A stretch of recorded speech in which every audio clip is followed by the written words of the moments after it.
नमस्कार. मी Astroguru doctor ज्योती जोशी सर्व ज्योतिषशास्त्र अभ्यासक आणि ज्योतिषप्रेमींचं स्वागत करते.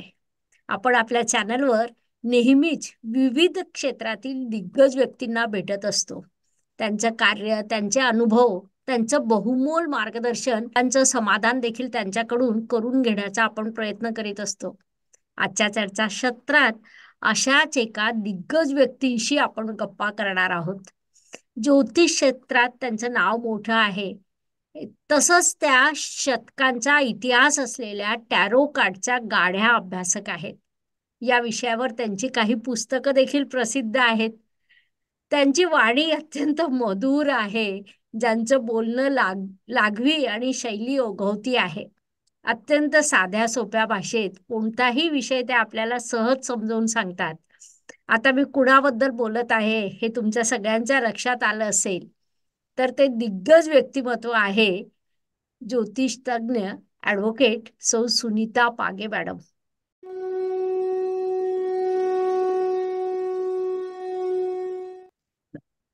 नमस्ते. तर मॅडम तुमचं खूप खूप स्वागत. धन्यवाद मॅडम. धन्यवाद.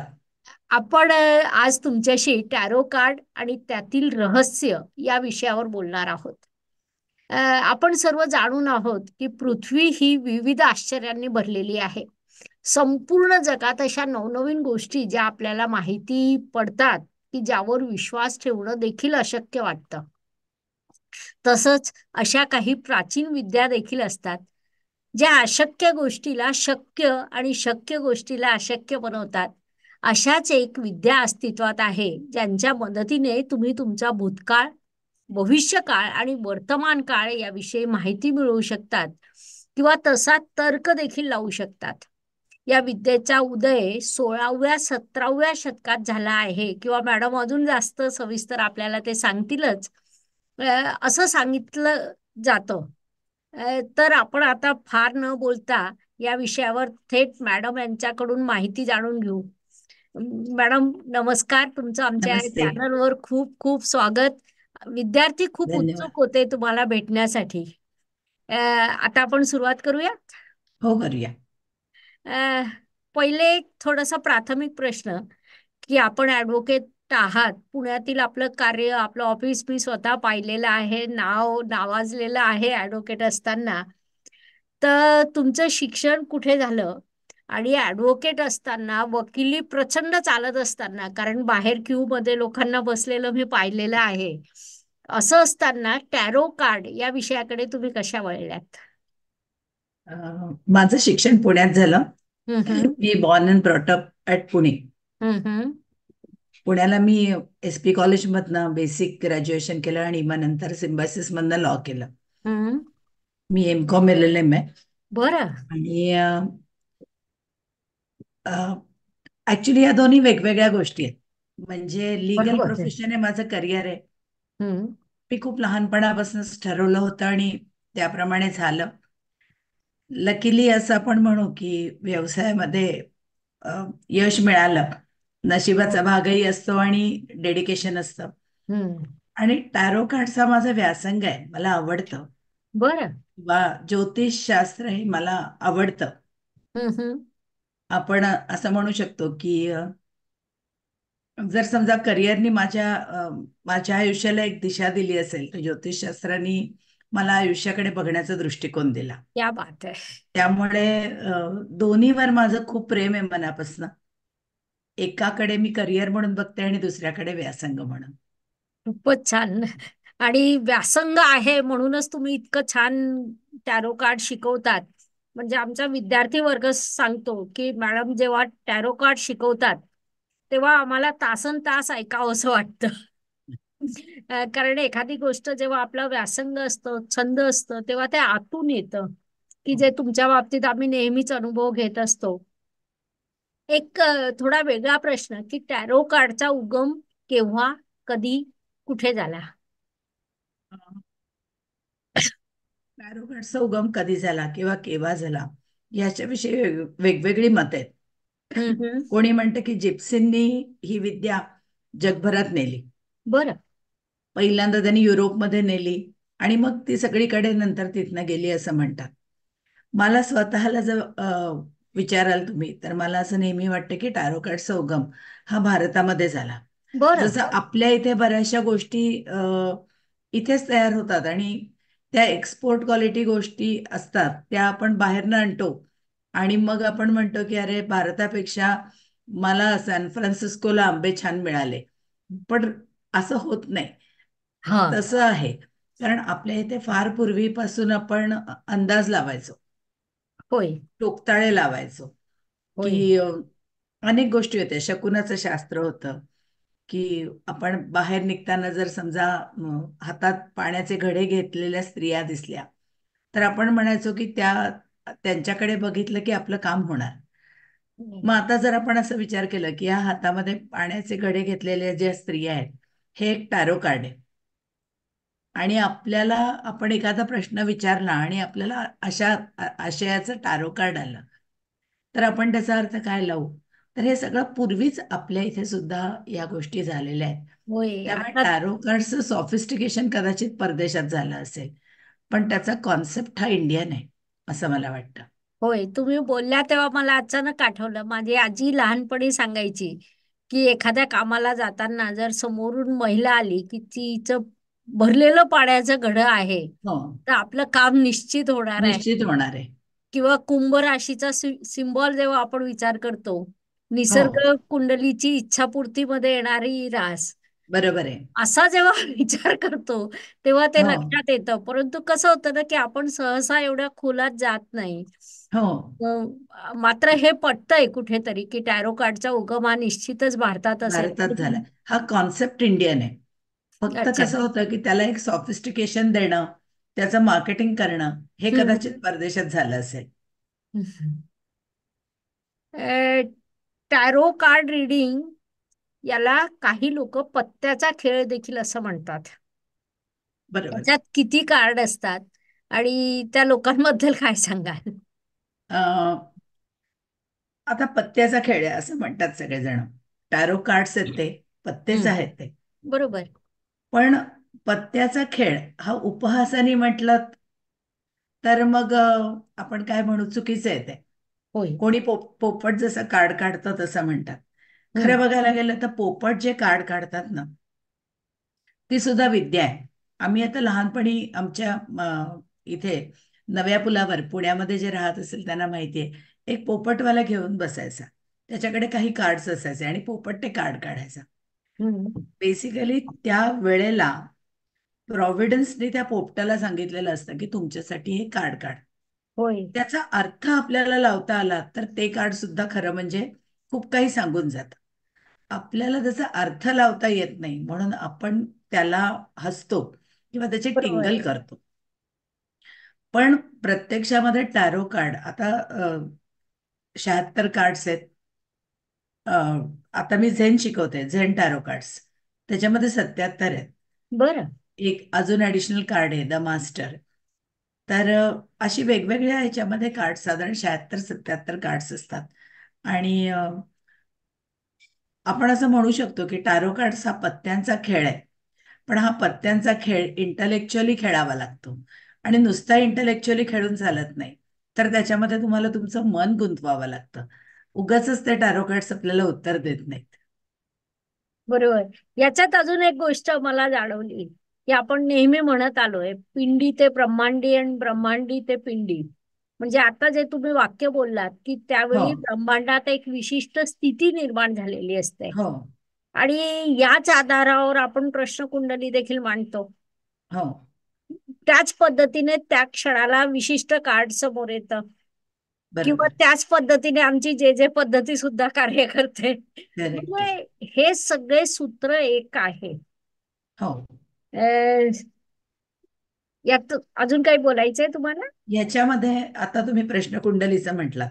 हम्म. तर प्रश्नकुंडली तुम्ही मांडलीत आणि मी तुम्हाला आता एक, तुम्ही आला आहात माझ्या घरी, मी म्हणलं एक जळगावचे ज्येष्ठ तज्ज्ञ ज्योतिषी आपल्याकडे आले तर विचारूयात एखादा प्रश्न, असं म्हणून मी एखादा प्रश्न विचारला.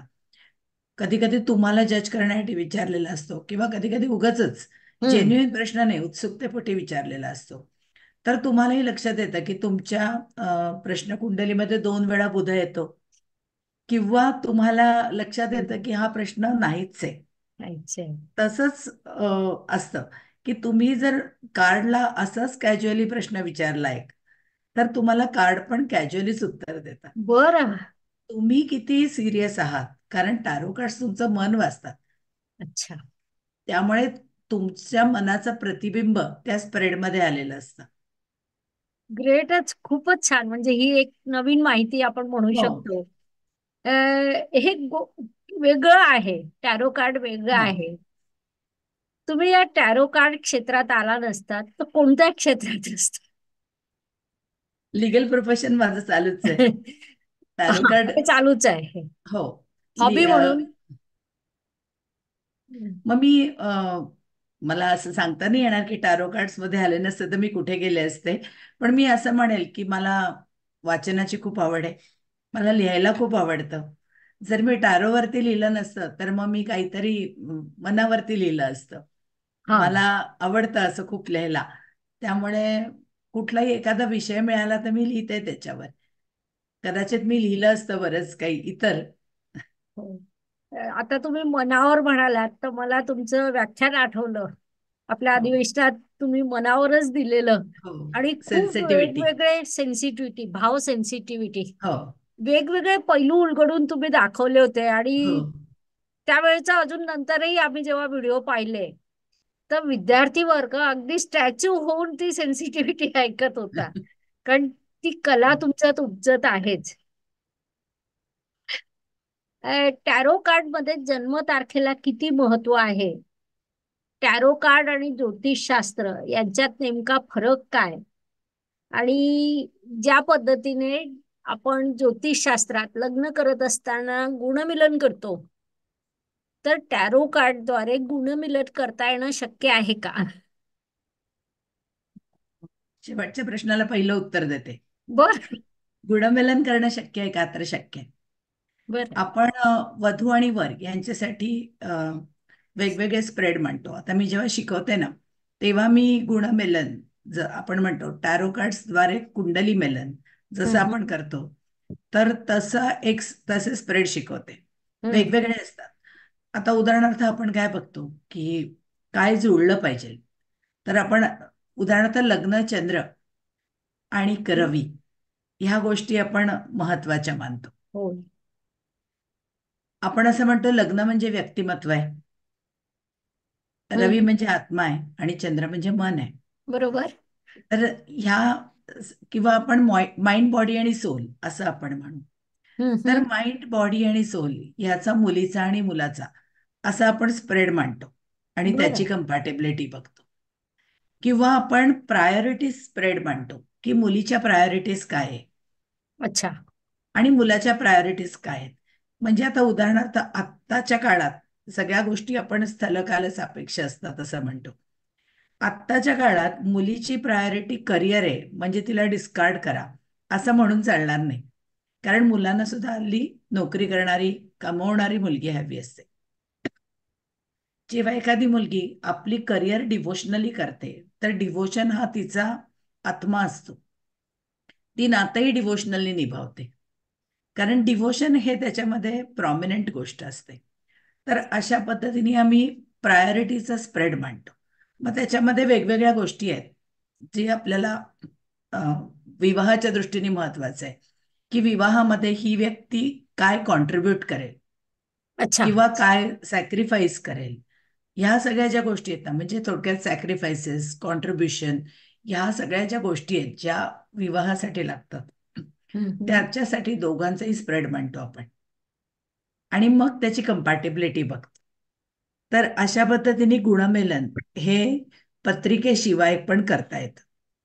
खूपच छान. म्हणजे किंबहुना आम्हाला जो प्रश्न येतो वैदिक ज्योतिषशास्त्रात, की गुणमिलन करताना जर समोरच्याने वेळ चुकीची दिलेली असली, कारण अलीकडे तो सुद्धा एक प्रकार असतो, मुलं मुली बाहेर ठरवून येतात, मग त्यांना पत्रिका मॅच होत नाही हा विषय येतो, मग ते वेळ बदलूनही येतात. युजली आता कुंडली मी पण बघते आणि कार्ड्स पण बघते. बरं. पण मी असं नेहमी म्हणते की don't lie to me, I have a card. अच्छा. असं. त्यामुळे मला कळेल असं. हा. तर युजली आपण टॅरो कार्ड्स जेव्हा हे करतो ना, म्हणजे कोणी आपल्याकडे ज्योतिष बघायला आलं, पण कुंडली हम्म. किंवा कार्ड्स असं नाही, ज्योतिष बघायला आलं, तर मी युजली असं करते की कार्ड शफल करून शेवटचं कार्ड बघते, लास्ट, बरं. म्हणजे बॉटम ऑफ द डेक. ते बॉटम बॉटम ऑफ द डेकचं जे कार्ड आहे ना, ते आपण असं म्हणतो की ती अप्रकाशित बाजू आहे. त्या हम्म. माणसाने आपल्याला ज्या ज्या फॅक्ट सांगितल्या आहेत त्या तर आपल्याला माहीत असतात, पण त्यांनी ज्या सांगितलेल्या नाहीयेत ती अच्छा. बॉटम ऑफ द डेकचं कार्ड दाखवतं. हम्म. त्यामुळे त्याला आपण म्हणतो शॅडो कार्ड. तर ती शॅडो साईड आपल्याला कळते. म्हणजे ती निगेटिव्ह असते असं नाही. कदाचित त्यालाही ती माहीत नसते म्हणून त्यांनी सांगितलेलं नसतं, पण तो त्याच्या प्रश्नातला हर्डल असतो. म्हणून मग बरं. मी आधी शेवटचं कार्ड बघते. बरं, मी अगोदर तुम्हाला हाडाची शिक्षिका हा शब्द वापरत होते. आता हाडाची वकील हा म्हणावा. कारण ही म्हणजे प्रभाव असतोच व्यक्तिमत्वावर. हो. आणि वकिली हे तुमचं रुजलेलं आहे. तुम्ही टॅरो कार्ड एक हौस म्हणून करतात हे मला माहिती आहे, हॉबी आहे हे माहिती आहे, कारण तुमचं प्रोफेशन खूप छान आहे वकिलीचं. मात्र आज युवा वर्ग या प्रोफेशनकडे वळतोय. हो. त्यांनी या विषयाला प्रोफेशन म्हणून वळावं का? त्यांना ते किती उपयुक्त राहील? बरोबर आहे. अं, या या व्यवसायामध्ये खूप चॅलेंजेस आहेत मॅडम. बर. प्रत्येक व्यवसायात असतात, तसेच या व्यवसायात खूप चॅलेंजेस आहेत. हम्म. सगळ्यात पहिली गोष्ट म्हणजे लोकांना हे पटवणं की ह्याच्या मागे एक सायन्स आहे, ह्याच्या मागे एक थॉट आहे, हे आपल्याला पटवता आलं पाहिजे. जसं आपण म्हणलं ना की डॉक्टर आहे, ह्याला तो डॉक्टर झाला की रिस्पेक्ट हम्म. आहे. तर ज्योतिषशास्त्रामध्ये करिअर करणं हे खूप चॅलेंजिंग आहे, इतकं सोपं नाही आहे. त्यामुळे मला असं वाटतं की एक वेळ मी लिगल प्रोफेशन, मला त्या मानाने सोपं आहे. कारण एक आत्ता वर्षानुवर्ष ते सेट झालेलं करिअर आहे. ज्योतिषशास्त्रामध्ये कसं आहे की याची नेमकी फी किती, याला नेमका किती वेळ द्यायला पाहिजे, ह्याच्यामधले अंदाज किती बरोबर किती चूक, हे कसं ठरवणार. कारण कित्येक वेळेला आपण सांगितलेल्या गोष्टी बरोबर आल्या तरी समोरचा माणूस ते एक्सेप्ट करेल किंवा नाही हे माहीत नाही. त्यामुळे अशी विजिबली आपल्याला कळत नाही की हे आपल्याला इथे यश मिळालेलं आहे. आणि त्यामुळे ह्या प्रोफेशनमध्ये चॅलेंजेस खूप आहेत. आणि जेवढे चॅलेंजेस आहेत तेवढा त्याच्यामध्ये काम करणं खूप गरजेचं आहे. जर व्यवस्थित काम केलं, सिस्टमॅटिकली काम केलं, तर 100% ह्याच्यामध्ये यश मिळतं. छान. आता उदाहरणार्थ मी एकच फक्त सांगते हो, की आरामात. कोविडच्या काळामध्ये जवळजवळ 6 ते 8 महिने अ, वकिली व्यवसाय हा स्लोडाऊन मध्ये होता. हम्म. कोर्ट चालू होते नव्हते, लोक येत होते नव्हते, माटर चालत नव्हत्या, फी मिळत नव्हती. त्यावेळेला मी ठरवलं होतं की आता मग आपण क्लास घेऊयात, काहीतरी करूयात. तर म्हणून मग मी क्लासेस घेत होते, वर्कशॉप, पण ते मी असे ऑनलाईन पद्धतीने घ्यायला लागले. मग मला असं वाटलं की मी असं नुसतंच जर क्लास घेतले तर ते चालणार नाही. जर मला क्लासेस घ्यायचे, भले माझ्याकडे 4च मुलं असतील किंवा 10च असतील, पण जर ते घ्यायचेच असतील तर ते मला प्रोफेशनली घेतले पाहिजेत. बरोबर. मग मी त्या टारो कार्डची पुस्तकं लिहिली, म्हणजे नोट्स तयार केल्या आणि ती नोट्स कन्व्हर्ट केली नंतर पुस्तकामध्ये. तर आपण जेव्हा क्लास घेतो तेव्हा सिस्टमॅटिकली घेतले पाहिजेत, ते कार्ड स्कॅन केले पाहिजेत, फोटो घेतले पाहिजेत, सगळं ह्या ज्या गोष्टी आहेत. तर बरोबर. त्या पद्धतीने तुम्ही केलं तर प्रोफेशनली सगळेजण करू शकतात. पण ज्योतिषशास्त्र म्हणजे पूर्वीसारखं चौरंग, पंचांग आणि पत्रिका मांडून बसणं, ह्याच्यावर त्याला व्यावसायिक रूप नाही देता येणार. छान. संशोधनाला वाव भरपूर आहे आपल्या या क्षेत्रात. हो. आणि वाव आहे तेवढंच चॅलेंजेस देखील आहे, जसं तुम्ही आता म्हणाल्यात. आणि होतं काय ना, स्थळ, काळ, वेळ 21व्या शतकात अ, प्रश्नांचे स्वरूप प्रचंड बदललेले आहेत. बरोबर आहे. म्हणजे आता आपण 2 मिनिटापूर्वी गुणमिलन बोललो तेव्हा मला असं जाणवलं की आपण जेव्हा वैदिक ज्योतिषशास्त्राचा अभ्यास करतोय तेव्हा ऍडिशनल टूल म्हणून आपल्याकडे टॅरो कार्ड देखील असावेत. एक नक्कीच. सर्व गुण संपन्नता यायला लागते, हो. म्हणजे विविध टूल्स वापरता आले पाहिजे. हो. पूर्वीच्या काळी वैद्य नाडी पाहून सगळं सांगत होता. हो. आज कितीतरी आधुनिक मशिनरी आल्या, हो. ते वापरतात ते टूल्स म्हणून. तसंच बरोबर आहे.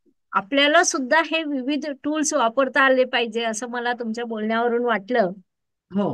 आणि ते जर वापरले आपण, तर मग आपलं हे मार्गदर्शक शास्त्र आहे, आपण योग्य मार्गदर्शन करू शकतो. युवा पिढी याच्यात खूप छान कार्य करू शकते. आणि युवा पिढी जेवढी जास्त येईल तेवढं जास्त संशोधन देखील घडून येईल असं मला त्याच्यामध्ये वाटतं. निश्चित होईल. होय. आणि आपण ए फॉर ऍपल म्हणतो, पण हा. ऍपलचं चित्र बघितलं म्हणजे व्हिज्युअल प्रेझेंटेशन, की हं. आपल्याला ए लक्षात राहतं. होय. तसं टॅरो कार्ड्स ही ग्रहताऱ्यांची चित्रलिपी आहे. बरं. म्हणजे आपण असं म्हणतो की शुक्र शुक्र कसा आहे. मग शुक्र कसा आहे हे जर तुम्ही त्याचं कार्ड बघितलं तर ते एम्प्रेस कार्ड आहे. मग बरं. शुक्र कसा आहे तर एम्प्रेस सारखा आहे. अच्छा. गुरु कसा आहे तर व्हील ऑफ फॉर्च्यून सारखा आहे. मग गुरु तुम्हाला जास्त समजतो कारण व्हिज्युअल प्रेझेंटेशन जास्त समजतं. हे सायकोलॉजिकली प्रूव्हन आहे. होय. आणि म्हणून टॅरो कार्ड्स म्हणजे काय आहे तर ते वैदिक ज्योतिषशास्त्रापेक्षा वेगळे नाही आहेत. त्याचंच एक उपांग आहे. ते तुम्हाला ग्रह तारे कसे दिसतात, कसे बोलतात. म्हणजे समजा हा शुक्र आला आणि तुमच्याशी बोलला, तर बरं. तो कसं बोलेल, कुठल्या बरं. सिच्युएशन मध्ये कसं बोलेल, हे बरं. तुम्हाला टॅरो कार्ड्स मधनं कळतं. खूपच छान. म्हणजे आणि लहानपणापासून आपण शिकत आलोय, किंवा तुम्ही आता उदाहरणही तेच दिलंय, फॉर ऍपल. हो. आपण त्याच पद्धतीने भाषा शिकलोत. हो. खूपच छान. हम्म. कसं असतं ना, काही लोकांचा टॅरो कार्ड रिडिंग वर विश्वास नसतो, काहींचा खूप असतो. काहींचा असतो पण नाही असं दाखवतात, काहींचा नसतो पण आहे असं दाखवतात. हो. हा सगळ्या गोंधळाला तुम्ही काय म्हणाल? अज्ञान असतं. अज्ञान असतं. आपण असं म्हणू शकतो ना की मी लोकांना असं म्हणते की ठीक आहे तुम्ही विश्वास ठेवा असं मी म्हणत नाही. पण रिजेक्ट एनी आयडिया नॉलेजेबली. तुम्ही आधी अनुभव तर घ्या आणि बरोबर. मग रिजेक्ट करा. अच्छा. हा. म्हणजे तुम्हाला जर नाही जसं, आवडलं तर रिजेक्ट करा. पण रिजेक्ट एनी आयडिया नॉलेजेबली. बरोबर. म्हणजे एक तो मध्ये मला असंच थॉट आलं होतं की अंधश्रद्धा आपण शब्द हो. वापरतो, की एखाद्या श्रद्धेला अंधश्रद्धा म्हटलं जातं. हो. तेव्हा त्याच पद्धतीने अंध अश्रद्ध असं म्हणूया हो. का? बरोबर आहे. बरोबर आहे. म्हणजे अश्रद्धा दाखवताना सुद्धा कुठेतरी टॅली करायला हवं, निकष लावले पाहिजे, हो. अनुभव घेतले पाहिजे आणि मग नाकारलं पाहिजे. हो. फक्त नाकारण्यासाठी नाकारू नका असं आपण हो. सांगू शकतो त्यांना. टॅरो कार्ड रिडिंग करताना तुम्ही खूप लोकांच्या अडचणी सोडवल्या असतील, किंबहुना सोडवल्या आहेत हे मला माहितीच आहे. हो. पण त्यातली काही 3-4 उदाहरणं की जी तुम्ही विसरू शकल्या नाहीत, सांगते. अशी देता येतील? देता येते. एकदा माझी एक मैत्रीण आहे. तिचे मिस्टर पण म्हणजे आमचं एक चांगली मैत्री आहे. बरं. ती तिचे मिस्टर वगैरे. तर अचानक मी काश्मीरला असताना तिचा फोन आला हम्म. हम्म. की मी तुला का नाही इतक्या दिवसात फोन केला माहित नाही, पण ती म्हटली की माझा नवरा आजारी आहे आणि हॉस्पिटलमध्ये आहे, जरा बघ ना तू काय आहे ते. बरं. तर मी कार्ड काढलं आधी एक सिग्निफिकेटर, तिचा नवरा कसा आहे म्हणजे एकूण जनरल नवरा कसा. तर त्या नवऱ्यासाठी किंग ऑफ वॉन्ड आलं, तर तो खरंच तसाच आहे म्हणजे स्मार्ट, अशी फायर एनर्जी असलेला. बरं. आणि मी म्हटलं पण तो आत्ता कसा आहे, आता आता ह्याचं इमिजिएट फ्युचर काय आहे असं मी विचारलं. मला असं विचारायचं होतं की हा कधी बरा होईल, नजीकच्या भविष्य काळात होईल का, वेळ लागेल. याच्यासाठी मी फक्त टाकलं की याचं इमिजिएट फ्युचर काय आहे. तर हम्म. दुसरं कार्ड आलं डेथ. हम्म. आणि म्हणजे माझ्याकडे कार्ड्स होते. मी काश्मीरला गेले होते तरी पण माझ्याकडे कार्ड्स होते. आणि मला अजूनही आठवतंय की मी त्यावेळेला शालिमार गार्डनमध्ये होते. हम्म. पण मी कार्ड्स काढले. एरवी मी म्हटलं असतं की ठीक आहे आपण कुठेतरी निसर्गातल्या दृश्यावरनं अर्थ लावू वगैरे. पण मी कार्ड काढलं आणि डेथ आला. आणि मग मी लगेच फोन केला की सिरियस आहे का. म्हटलं मला असं कार्ड्स वरनं वाटतंय थोडंसं की हे खूप सिरियस आहे. तर ती मला म्हणाली की माहीत नाही तो आहे का नाही, कारण आत्ता खूप गर्दी म्हणजे डॉक्टरांची गडबड चाललेली आहे. आणि आत्ता मला हे माहित नाही की तो खरंच आहे का नाही. तर ही जी गोष्ट आहे ना, आणि त्यानंतर तिचा आला की ही इज नो मोर. तर कार्डनी इतकं लगेच सांगितलं होतं कुठे मी होते आणि कुठे हे होतं. हा अनुभव न न विसरता येण्यासारखा आहे. दुसरी गोष्ट म्हणजे अजून एकदा एक जणांनी मला विचारलं होतं. त्यांची इच्छा होती की मुलीने असं करिअर करावं काहीतरी, म्हणजे ते स्वतः वकील होते. मुलीने पण परदेशात जाऊन लीगल एज्युकेशन घ्यावं. पण बरं. मुलीला करायचं होतं सायकोलॉजीमध्ये PhD. बरं. आणि त्यांना असं वाटलं की ह्याच्यामध्ये पैसे मिळतील का. तर मग मी कार्ड काढलं होतं तिच्यासाठी आणि एस ऑफ कप आलं होतं. मी अच्छा. म्हटलं पहा, कप म्हणजे शेवटी इमोशन्स, कप इमोशन. म्हणजे सायकोलॉजी. आणि वरती त्याच्यामध्ये पेंटेकल टाकतोय तो गरुड. अच्छा. मग ह्याचा अर्थ काय की सायकोलॉजिस्ट तिला पैसे मिळवून देणार आहे. It it will be proved rewarding. त्यामुळे तुम्ही काही काळजी करू नका. आणि खरंच असं झालं, आज ती गोष्ट खरी झालेली आहे. तर अशा काही गोष्टी आहेत की ज्या कार्ड्सनी खरं त्याच्या प्रचलित आपण जे अर्थ आहेत ना, त्याच्या पलीकडे जाऊन काही वेगळं मार्गदर्शन केलं होतं. बरोबर आहे. खूपच छान. आणि प्रचलितच्या पुढे जाणं गरजेचं देखील असतं. हो. आपल्याला थॉट प्रोसेस डेव्हलप करायलाच हवी. अं, अं, एक युवा वर्ग की जो टॅरो कार्ड रिडिंग मध्ये स्वतःचं प्रोफेशन करू इच्छितोय, हा. त्यांना नेमकं काय काय मार्गदर्शन कराल? म्हणून मी असं सांगेल की be a never ending reader. बरं. तुम्ही जेवढं वाचाल ना, ते पूर्वी म्हणायचे ना, वाचाल तर वाचाल. हा. तर जेवढं वाचाल ना, तेवढंच माणूस पुढे जातो. हम्म. त्यामुळे be a never ending reader असं मला वाटतं की खूप वाचावं. माणूस जेवढा वेलरेड असतो ना, हम्म. तेवढा तो कुठेही गेला तरी टिकू शकतो. बरोबर. भविष्य आपण व्यक्तीचं पाहतो तसं मी तुम्हाला विचारते, टॅरो कार्ड रिडिंग या शास्त्राचं भविष्य काय? खूप उज्ज्वल आहे. आता मी कार्ड बरं. काढलं असतं पण कारण काय की आता लोक म्हणजे मी जेव्हा 2008 मध्ये सुरुवात केली, तर कोणीही त्याच्याकडे लक्ष देत नव्हतं, किंवा टॅरो म्हटल्यावरती फार काही असं हे नाही. मला आठवतंय मी वर्कशॉप घ्यायचे, त्या वर्कशॉपच्या जाहिरातीला मी जेवढा खर्च करायचे ना, हा. तेवढे पैसे पण मला मिळायचे नाही. बरं. आणि जाहिरात करणं म्हणा किंवा काय जे काही अरेंजमेंट त्याचे सगळं ठरवायला अजिबात मला तेव्हा मिळायचे नाहीत, लोक यायचे नाहीत. आणि लोकही साशंक असायचे की ह्याच्यातनी खरंच रिझल्ट येतात का नाही. पण आता खूप लोक माझे स्वतःची पुस्तकाचे खंड एक आणि खंड दोन ह्याच्या हजार हजार पुस्तकांच्या अ, पहिले आता सेकंड एडिशन आलेले, म्हणजे ग्रेट. 1000 पुस्तकं संपले. याचा अर्थ काय की लोक वाचतायत. मस्त आहे.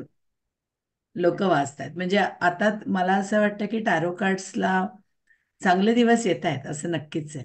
खूपच छान. तेच प्रत्येक पिढी स्वतःच काहीतरी त्याच्यात समिधा देते म्हणून शास्त्र पुढे जातं. आज मुळात आता महाराष्ट्राच्या दिग्गज ज्योतिषी ज्योती जोशी यांनी टॅरोसाठी मला बोलवलं. हे पण टॅरोसाठी मोठी गोष्ट आहे. बरोबर. अ, तुमच्या आयुष्यातील सगळ्यात आनंदाचा आणि सगळ्यात दुःखाचा क्षण कोणता? सगळ्यात आनंदाचा क्षण म्हणजे सगळ्यात आनंदाचा क्षण म्हणजे मी जेव्हा LLB झाले, बरं. तर माझं माहेरचं आडनाव सुनीता काळे. तर LLB झाले तेव्हा त्याच नावाने मी हे केलं होतं. आणि दोन सुनीता काळे होत्या. आणि पहिलं त्यांनी मी विचारलं त्यांना रिझल्ट, सही करून घ्यायचे ते मागचे. ते म्हटले, अरे मॅडम तुम्ही फेल आहात. म्हटलं फेल.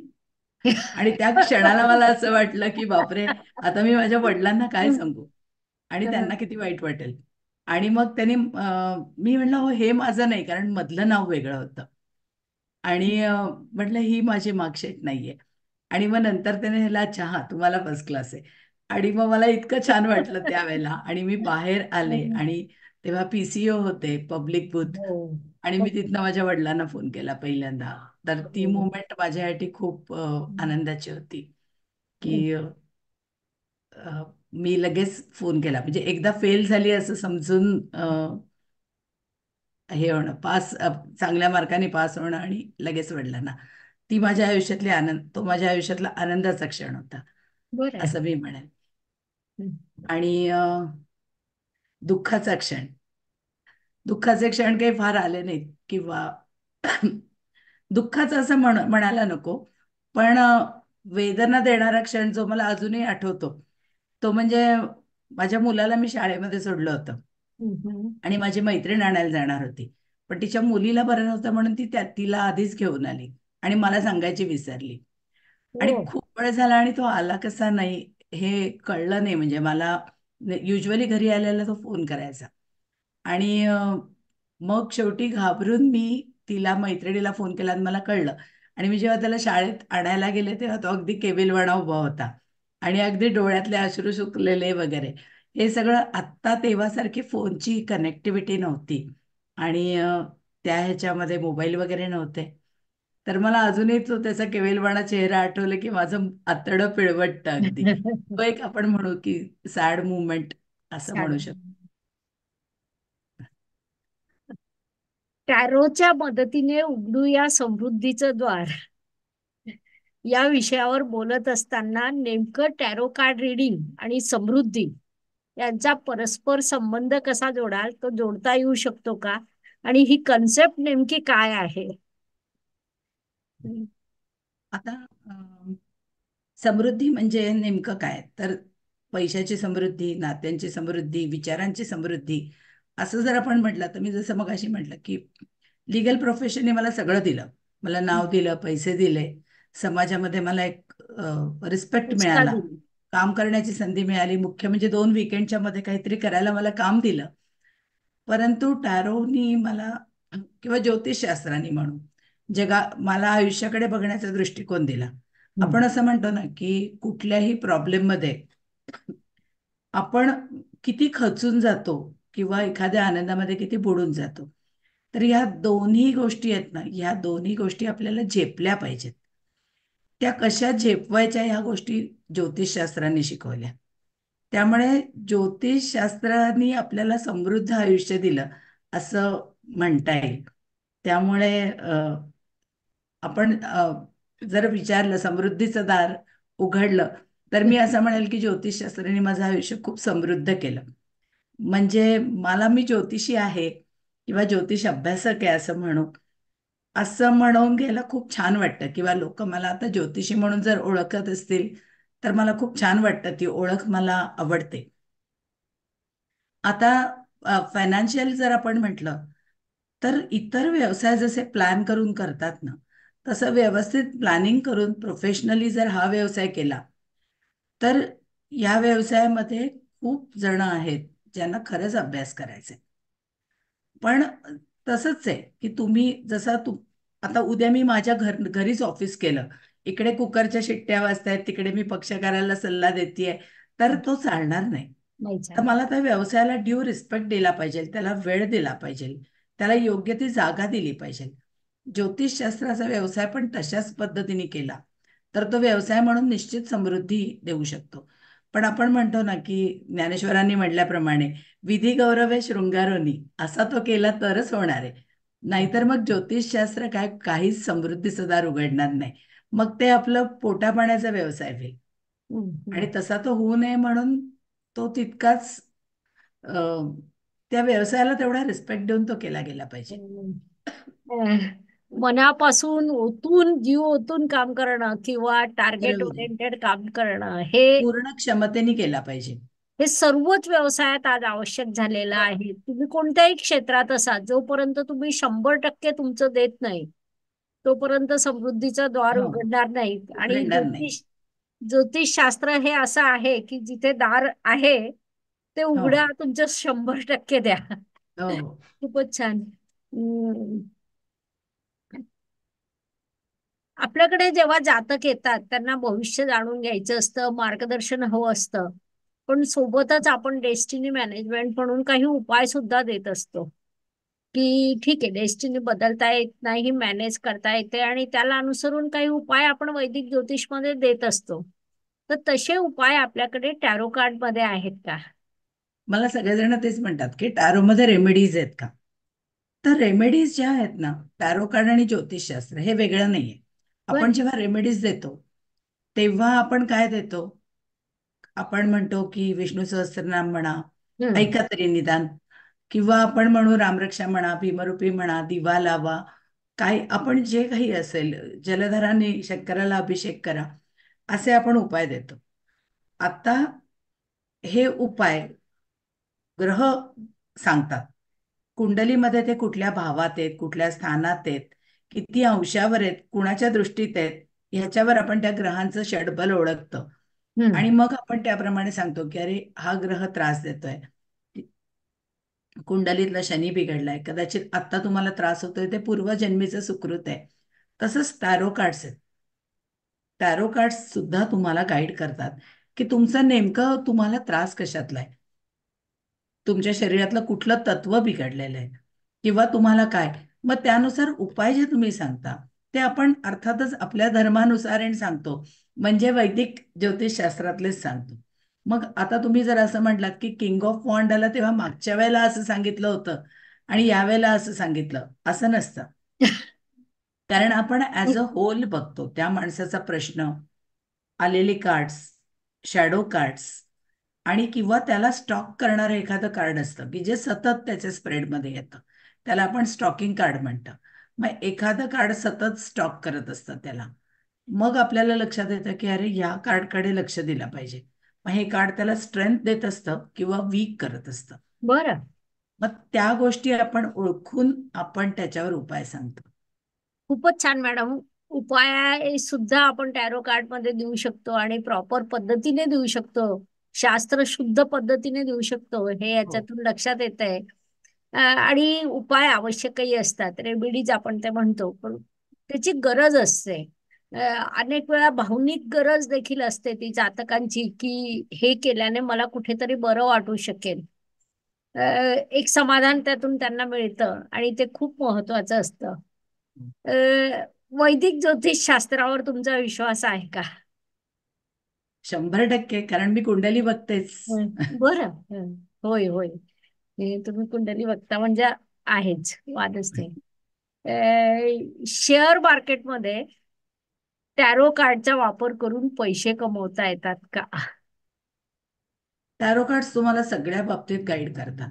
बरं. पण आता आपण म्हणतो ना की मेदनीय, तेजी मंदी, जसं कुंडली म्हणजे होरा कुंडली, होरा आणि संहिता या दोन गोष्टी आहेत. आता मी कधी कुंडली बघताना सुद्धा जातक समोर ठेवून त्याची कुंडली सांगते.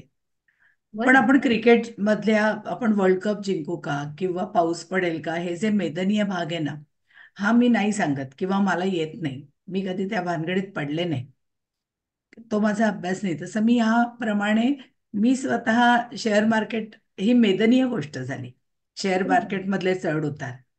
त्यामुळे तसं येईल, नक्कीच येईल, पण तो प्रयत्न कधी केला नाही. अच्छा. ठीक आहे, म्हणजे टॅरो कार्ड मधला सुद्धा तो एक स्वतंत्र विभाग आहे, आणि एखाद्याने ठरवलं की आपल्याला त्याच्यात मास्टरी करायची आहे किंवा हो. त्यात तज्ञता हासिल करायची आहे, आणि हो. त्याने तसं ठरवलं, तर तो अभ्यास करू शकतो. फक्त त्याला दुसरीकडे कुठेतरी अजून क्लास लावायला लागेल नाही, त्या त्याचा त्याला विषयाचं. करावा लागेल. बरं. त्याचं त्याला करावं लागेल, कारण काय माहितीये का, क्लासमध्ये किती शिकवणार? क्लासमध्ये बेसिक तुम्हाला कॉन्सेप्ट शिकवतात, होय. ही कशी बिल्ड करायची ही आपल्याला आपल्या अनुभवाने कळते. म्हणजे आता आपण म्हणतो ना की टॅरो कार्डचं वर्कशॉप 2 दिवसाचं पण असू शकतं, हम्म. पण तेव्हा तुम्हाला फक्त कॉन्सेप्ट कळतो. हम्म. पण त्यानंतर तुम्हाला हजारो स्प्रेड सोडाव्या लागतात, म्हणजे हजारो कुंडल्या हातातनं गेल्या तर कुठेतरी त्या माणसाला कुंडलीची, ग्रहताऱ्यांची भाषा कळते. असंच टॅरो कार्ड्स आहे. बरोबर. अ, तुम्ही खूप सखोल टॅरो कार्डचा अभ्यास करता, मार्गदर्शन करता. हे सगळं करत असताना आयुष्यात तुम्ही दिलेल्या गायडन्सवर किंवा प्रक्रियेवर मुळे एखाद्यावर खोलवर परिणाम झालेला अनुभव तुम्हाला आठवतो का? ते मेसेजेस तर खूप येतात की अम, म्हणजे आता एका मुलाने क्लासच्या पाठवलं होतं की त्याचं आत्ता म्हणजे माझ्या क्लासच एक स्टुडंट आहे आणि आम्ही असंच क्लासमध्ये ओपन स्प्रेड टाकतो. हम्म. तर त्याच्यासाठी स्प्रेड टाकला होता की लग्न कधी होणार. तर जानेवारीमध्ये केव्हा तरी नाही, खूप आधी केव्हा तरी टाकला होता. आणि ते कार्ड्स टाकल्यावर मी म्हटलं तर त्यावेळेला वैदिक ज्योतिषशास्त्र आणि टॅरो कार्ड यांची सांगड घालून कसं स्प्रेड टाकायचे ते चाललं होतं. आणि काल निर्णय, हम्म. तर तो असा मेक ऑर ब्रेकच्या डिसिजनला होता की आता जर नाही लग्न ठरलं तर मग मी व्यवसायात काहीतरी निर्णय घेऊन तिकडेच लक्ष देईन. आणि त्यांनी त्याचं एक छोटीशी क्लिप पण करून टाकली आहे ग्रुपवरती. त्याच्यामध्ये त्याला मी सांगितलं होतं की तुझं साधारणपणे 15 जानेवारी ते 15 फेब्रुवारी ह्या पिरियडमध्ये लग्न ठरेल असं. आणि बरोबर त्याचं त्याच वेळेला लग्न ठरलं. काहीतरी 20 जानेवारीला त्याचं लग्न ठरलं. आणि हे ग्रेट. आम्ही 7-8 महिने आधी हे केलं होतं.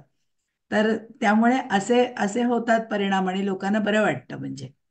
किंवा असे मेसेजेस येतात. एक जणांना आजच आलाय की त्यांना खूप त्रास होता, बरेच इन्सल्ट्स वगैरे होत होते. तर मी त्यांना अगदी छोटा उपाय सांगितला होता. तर मी हम्म. त्यांना असं म्हटलं होतं की सहाणेवर गंध उगाळून रोज देवाला लावा. अच्छा. लाकडाचा भुसा असतो विकतच्या गंधामध्ये, तसा काही लावू नका. पण म्हटलं तुम्ही देवाला रोज मस्तकावर गंध लावा, हळूहळू तुम्हीही शांत व्हाल. हम्म. आणि त्यांना ती मनशांती हवी होती ती त्यांना मिळाली. तर अगदीच छोटा उपाय सांगितला होता पण त्यांना तो आवडला. आणि ते म्हणले की मी आत्ता खूप आनंदात आहे. असे येतात आपल्याला लोकांची एक्नॉलेजमेंट येते. तो क्षण एनर्जाईज करून जाते ती एक्नॉलेजमेंट. बाकी त्याच्यात काही असं शेअर करावं किंवा असं काही नसतं. पण त्या क्षणाला आपल्याला छान वाटतं. छान वाटतं छान केलेलं वाटतं, आपण जे कर कॉन्फिडेंट वाटतं.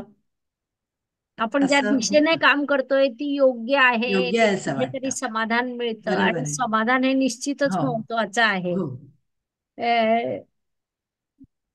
टॉवर किंवा डेव्हिल सारख्या नकारात्मक अर्थ असलेल्या कार्डचा तुम्ही अर्थ कसा लावता आणि त्याला सकारात्मकतेकडे वळवण्याचा काही मार्ग तुमच्याकडे आहे का? कसं आहे माहिती का, कुठलंच कार्ड सकारात्मक किंवा नकारात्मक नसतं. बरं. कारण त्या त्या परिस्थितीनुसार ते कार्ड मार्गदर्शन करत असतं. तर अगदी माझा कुठलाही क्लास सुरू व्हायच्या आधी मी सुरुवातीला म्हणते की समजा एखादी व्यक्ती म्हणाली की माझं काम कधी होईल आणि तुमच्या डोळ्यासमोर एक हत्ती डुलत डुलत येतोय तर तुम्ही म्हणाल गजगतीने होईल. हो. मग तुम्ही त्याला पॉझिटिव्ह म्हणणार नाही. आणि तुम्ही विचारलं की मला पैसे मिळतील का आणि समोरनं हत्ती दिसला तर तुम्ही म्हणाल अरे गजांत लक्ष्मी आहे. हो. मग आता कार्ड तेच, पण परफेक्ट. एकदा तुम्ही त्याला निगेटिव्ह म्हटलं, एकदा त्याला पॉझिटिव्ह म्हटलं. हम्म. म्हणजे कार्ड पॉझिटिव्ह निगेटिव्ह नसतं. प्रत्येक कार्ड प्रत्येक व्यक्तीला काय म्हणतं आणि सिच्युएशन मध्ये काय, हे महत्वाचं आहे. आता टॉवर हे कार्ड आहे. तर टॉवर हे कार्ड आहे ना, टॉवर हा मंगळ आहे. बरं. आता टॉवर हे कार्ड काय दाखवतं की जर तुम्ही तुमची एनर्जी योग्य ठिकाणी चॅनलाइज नाही केली तर ती अशी विचित्र पद्धतीने बाहेर येते आणि वीक फाउंडेशनवर बांधलेली बिल्डिंग कोलॅप्स होते. बरं. आणि मग तुम्ही किंवा मग त्या माणसाचा आत्मसन्मान गळून पडतो. त्यामुळे कुठेही जर तो चुकीचा फुगवटा आला असेल ना, तर that is bound to collapse, okay. असा अर्थ सांगणारं टॉवर कार्ड आहे. मग किंवा दुसरा अर्थ असा आहे की टॉवर कार्ड असं सांगतं की तुम्हाला एखादी गोष्ट करायला हवी आणि तुम्ही नाही केली हम्म. तर प्रॉव्हिडन्स तुमचा ताबा घेतो आणि ते करून टाकतो. बरं. जेव्हा तुम्ही प्रिपेअर्ड नसता, म्हणजे तुम्हाला सतत जाणवत आहे. मला स्वतःला एकदा असं झालं होतं की एक एक स्प्रेड मी टाकते नेहमी. आता समजा माझी बर्थ डेट आहे हम्म. 5/5/1966, तर ह्याला 5 अंक येतो सगळ्याची टोटल केली तर. तर बरं. 5 नंबरचं कार्ड हैरोपंत. हैरोपंतला कव्हर करणारी 2 कार्ड्स डेकमध्ये जी आलेली असतील, तर ती मला नजीकच्या भविष्यात डोकावून पाहायला मदत करतात. तर माझं असं टॉवर आलं होतं. तर माझं तेव्हा असं झालं होतं की मी सकाळी मला इतकं काम होतं की मी 8ला, पावणे 8ला, 7:40ला अशी ऑफिसला किती लवकर जाता येईल असं बघत होते. बरं. आणि येताना आलं की लगेच क्लास, असं व्हायचं. तर खूप जास्त एक्झर्शन होत होतं. तर आपल्याला करण्याची खूप इच्छा असते, पण प्रत्येक वेळेला तुम्हाला शरीर तेवढी साथ देईलच असं नाही. तर तेव्हा मला टॉवर आलं होतं. जेव्हा तुम्ही विश्रांती घेत नाही, तेव्हा प्रॉव्हिडन्स तुमचा ताबा घेतो आणि टॉवर म्हटल्यावर तुम्हाला झोपवून टाकतो. मग बरोबर. टॉवरनी सिग्नल दिला होता, मी तो ऐकला असता तर कदाचित टॉवर झाला नसता. कारण टॅरो कार्ड्स तुम्हाला काय केलं की काय होतं हे सांगतात. अच्छा. आणि डेव्हिल पण काय आहे? ऍडिक्शन आहे. हम्म. Devil is addiction. त्यामुळे त्या साखळ्या तुम्हाला केव्हा काढून टाकायच्या हे जर कळलं, तर ते तुम्हाला निर्देश करतं की हे ऍडिक्शन आहे, दिस इज नॉट ट्रू. बरं. एखाद्याने किती वेळा टॅरोचं वाचन घ्यावं आणि टॅरोवर किती अवलंबून राहावं? टॅरोचं वाचन किती वेळा घ्यावं म्हणजे आपण रीडर म्हणून का क्वेरंट अं, म्हणून? रीडर म्हणून असेल ना, तर जोपर्यंत तुम्ही एक्झॉस्ट होत नाही ना, तोपर्यंत तुम्ही घ्यावं. बरं. तू प्रत्येकाची एक्झॉस्ट होण्याची लिमिट आहे. बेट आहे. जर तुम्ही एक्झॉस्ट झालात तर तुम्हाला नाही पुढची कार्ड्स वाचता येत. अच्छा. त्यामुळे किती वेळा घ्यावं? मी लिहून काढायचे सुरुवातीला की आज कुठली तिथी आहे आणि आज मी हे हे प्रेडिक्शन केलं, हे बरोबर आलं, हे चुकलं. तर मग मला लक्षात आलं की जेव्हा जेव्हा कन्या राशीत चंद्र असतो, तेव्हा माझं भविष्य चुकतं. बरं. तर किंवा ज्या दिवशी वृषभ राशीत चंद्र असतो त्या दिवशी मला नको वाटतं. हम्म. तर हे जे काही आहे की नको वाटतं, नकोच सांगायला आज, असं वाटतं. तर हम्म. असं प्रत्येकाचं आपलं आपलं कॅल्क्युलेशन असतं. आधी आपल्याला ओळखायला जमलं पाहिजे, मग आपण इतरांचे बघू असं. छान. अं, खूप छान मॅडम. खूप नवीन नवीन माहिती कळली. वेगवेगळे दृष्टिकोन कळले आणि टॉवर आणि हा तर एकदम वेगळा विषय आज तुम्ही मांडलेला. मंगळ कसा बघावा हे वैदिक मध्ये सुद्धा उपयुक्त ठरू शकतं ही दिशा. हो. अं, आणि निसर्ग आपल्याला संकेत देत असतो तसं हो. तो सांगतो थकला थोडा आराम करा. आणि आपण नाही केलं तर निसर्ग आपल्याला आजारी पाडतो. खूपच छान. म्हणजे इ- इतकं चांगला दृष्टिकोन असू शकतो आणि तो टॅरोने डेव्हलप होतो ही पण एक सकारात्मक बाब आपण म्हणू शकतो. आता रॅपिड फायर प्रश्न. रेडी? हो हो, विचारा. विचार करायचा नाही. नाही. पटकन उत्तर द्यायचं, थोडक्यात द्यायचं. हो. जर देवाने तुम्हाला भूतकाळ किंवा भूतकाळातील एखादी घटना बदलायची शक्ती दिली तर तुम्ही कोणता भूतकाळ बदलाल? मी मी एम.कॉम आणि LLB याच्यामध्ये जो वेळ घालवला तो घालवणार नाही, लगेच ऍडमिशन घेईल. बर. खालीलपैकी तुमचा कोणत्या गोष्टीवर जास्त विश्वास आहे? वैदिक ज्योतिषशास्त्र की टॅरो कार्ड? अवघड प्रश्न आहे, कारण वैदिक शास्त्राच्या गर्भातच टारो कार्ड्स आहेत. बरोबर. त्यामुळे खूपच वैदिक छान. शास्त्रावर विश्वास आहे म्हटलं की टारो आपोआप आले. परफेक्ट अगदी. आत्ताच्या तरुण पिढीला एका वाक्यात काय सल्ला द्याल? Be a never ending reader. मस्त. तुमचं सर्वात आवडतं ठिकाण कोणतं? मला अल्मोडा खूप आवडतं, पण जर तुम्ही असं म्हटलात तर मला सगळ्यात आवडतं ठिकाण म्हणजे वर्क प्लेस. वा. वर्कोलिक तुम्ही आहातच. जर तुम्हाला असं वरदान मिळालं की तुम्ही काहीही करू शकता तर अशी कोणती गोष्ट कराल? हा प्रश्न शेवटी विचारा. बरं बरं बरं. राजकारणात जाण्याची संधी मिळाली तर कोणत्या पक्षातून जाल? नम्रपणे नकार देईन. खूपच छान उत्तर. जेव्हा तुम्हाला खूप राग येतो तेव्हा तुम्ही कोणते 2 डायलॉग हमखास वापरता? एक वापरते की जिथे सर्जरी करायला हवी तिथे बँडेड लावून चालत नाही. बरं. हं, हं. मला इथे सर्जरीच करायला हवी, मी उगाच बँडेड लावते असं. अच्छा. सुंदर. एखादी व्यक्ती येऊन तुमच्या समोर जेव्हा म्हणते की टॅरो कार्ड ही भोंदूगिरी आहे, तेव्हा तुम्ही काय प्रतिक्रिया देता? स्माईल. व्हेरी भारी. खूपच छान.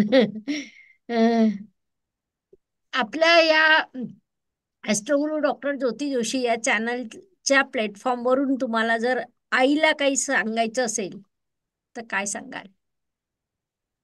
ही जन्म तू फिरून येईन मी ही पोटी, क्या बात खोटी आहे. ठरवून देवा ही एक आस मोठी. मस्त. छान. खूपच छान. अ, एका मिनिटात तुमच्या वडिलांबद्दल बोलायचं असेल तर काय बोलाल? Man of honesty and integrity. तुम्ही जळगावच्या आहात मॅडम. भवरलाल जैनांनी एकदा माझ्या वडिलांसाठी हे शब्द काढले होते की a man of honesty and integrity. क्या बात आहे.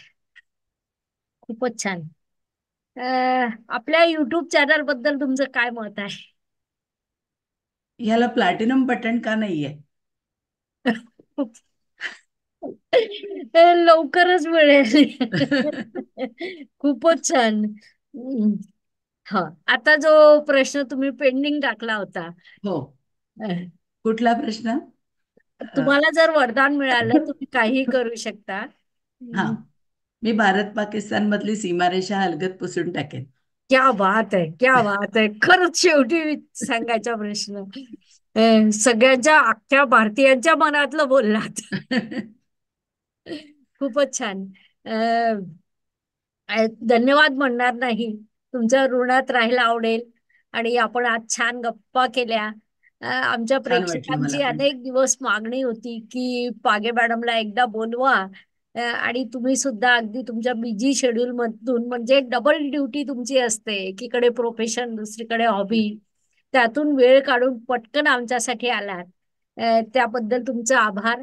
आणि प्रेक्षक आता बरेच प्रश्न विचारतील. प्रेक्षकांनी प्रश्न विचारलं की आम्ही तुम्हाला पुन्हा आमंत्रित करू, आणि तुम्ही नक्की. पुन्हा आमंत्रित केल्यावर यावं नक्की. ही विनंती. नक्की. थँक्यू. धन्यवाद. धन्यवाद. शुभम भवतु. जय ज्योतिष. जय. नमस्कार. शास्त्राचा अभ्यास करण्यासाठी माझी मराठीतून 11, हिंदीतून 2 अशी पुस्तकं प्रकाशित झाली आहे. विशेष बाब म्हणजे मी स्वतः संशोधित केलेली ज्योती जोशी पद्धती अर्थात जे पद्धती या विषयावर स्वतंत्र ग्रंथ उपलब्ध आहे, त्याचा देखील लाभ घ्यावा. यूट्यूबची कार्यप्रणाली ही मुख्यतः लाईक, शेअर आणि सबस्क्राईबवर चालते. Please like, share and subscribe the channel. धन्यवाद. शुभम भवतु. जय ज्योतिष.